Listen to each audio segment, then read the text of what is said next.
અમદાવાદમાં અકસ્માતના બે બનાવ. જમાલપુરમાં પૂર ઝડપે સ્કોર્પિયો ફૂટપાથ પર ચડી ગઈ. ચાલક સગીર હોવાની ચર્ચા. નવરંગપુરામાં બુલેટે એક્ટિવાને ઉડાવ્યું.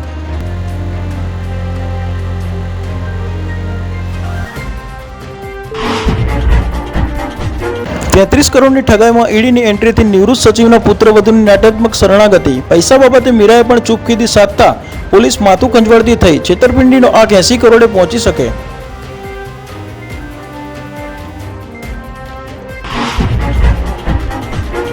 અફવા ફેલાવનાર સામે નડિયાદ પોલીસે ફરિયાદ નોંધી.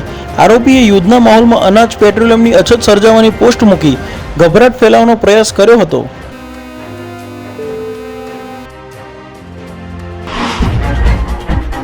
સુરતમાં વધુ એક આગની ઘટના. જહાંગીરપુરાના હાઈરાઇઝ બિલ્ડિંગના 14મા માળે ભીષણ આગ. અફરાતફરી વચ્ચે ફાયર બ્રિગેડે કાબુ મેળવ્યો.